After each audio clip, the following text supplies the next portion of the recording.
而家2025、2026年，其實就係正係越南而家嘅基建起步之前，都仲有唔少嘅項目可以俾你慢慢去揀嘅。基本面向上，價格向下，新 project 入邊都執到一啲平貨。而呢個背景咧並唔會維持好耐嘅，因為等到嘅時候咧，嗰陣時入市你就已經買緊一個已經升咗可能係溢價20至到30%。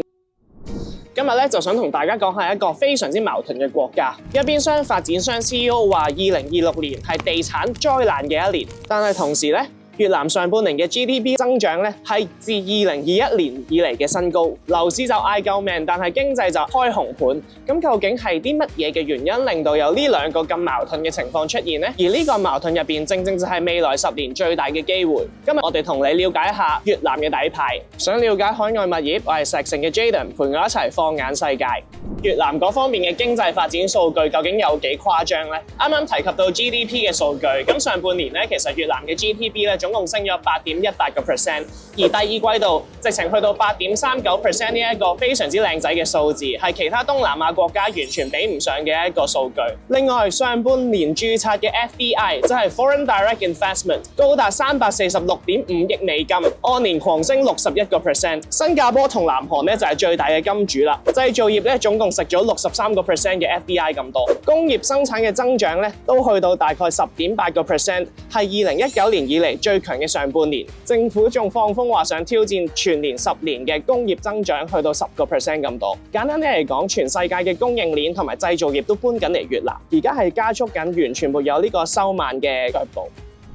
咁除咗製造業嘅大爆發同埋工業嘅繼續起行之外咧，仲有基建嘅大爆發啦。越南咧就係計劃緊喺2030年之前咧，會投入總共2000億美金搞基建，主要有幾個大家非常值得留意嘅基建項目啦。第一個咧就係南北高速鐵路，河內直通胡志明市，造價咧大概係580至到670億美金，係越南史上最大嘅工程。第二咧就係佢哋呢個 Long Tan 國際機場啦。而家越南嘅國際機場咧，其實都已經非常之飽和啦，並唔足夠呢個經濟嘅發展同埋遊客增長。所以咧，呢個 Long Tan 機場咧，絕對會係越南嘅新門面。第三就係兩個大城市胡志明市同埋河內，佢哋嘅地鐵網絡咧係繼續咁樣擴張緊嘅。第四亦都係叫做一個新能源嘅發展啦，包括呢個海上風電、深水港、數碼基地，而家全面已經係開展啦。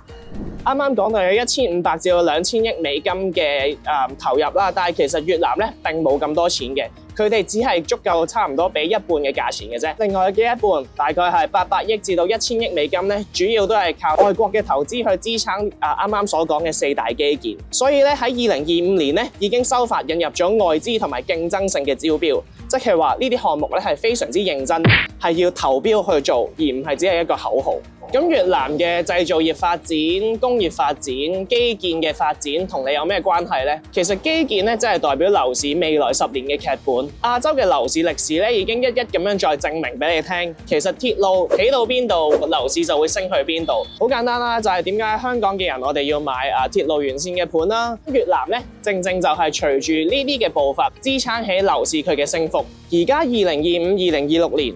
其實就係正係越南而家嘅基建起步之前，高鐵站啦、地鐵站沿線啦、新機場周邊啦，都仲有唔少嘅項目可以俾你慢慢去揀嘅。而家正係越南樓市短期嘅調整期啦，所以咧你仲有時間揀。究竟如果你想投資越南嘅房地產，究竟應該買邊一個位置呢？咁當然啦，啱啱一直都講越南嘅 GDP 升得有幾高，製造業、工業發展非常之蓬勃，但係咧都想喺呢度同大家分享幾個風險嘅。第一啦，就係越南嘅出口咧，其實咧比起5-6年前咧係有少少退步嘅。呢個貿易順差咧變咗做逆差啦，出口環境咧會有暗湧啦。第二就係我哋比較關心嘅就係樓市啦。而家咧其實都會有一啲譬如係有價冇市嘅情況出現嘅。點解咧？就正對應翻發展商點解話2026年係樓市災難嘅一年？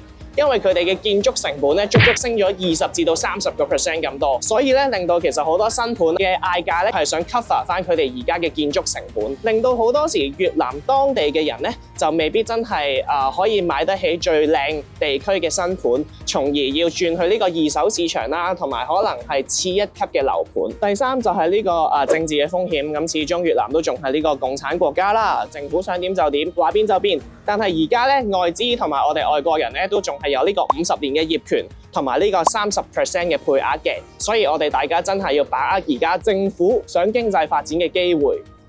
越南嘅宏觀係非常之睇好嘅，長遠而嚟咧係一個非常之有 potential 嘅 market。但係你想要入市買樓嘅話，就要揀啱地區同埋揀啱時機。市場嘅調整期咧，好可能就係一個非常之好嘅入市時機。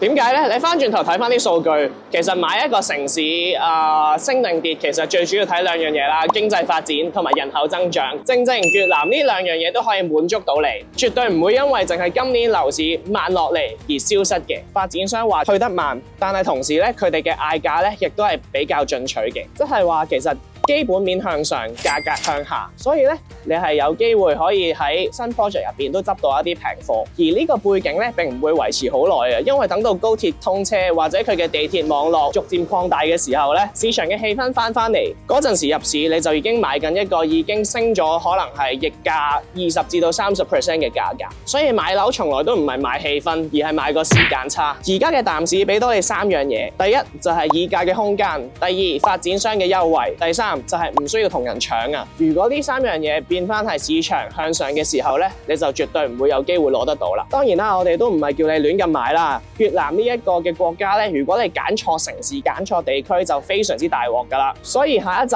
我會同你比較一下胡志明市、河內、峴港呢3大城市有啲乜嘢優勢，有啲乜嘢缺點，話你知邊個地區仲有機會係投資者可以有得賺錢嘅。我哋下一集再見，拜拜。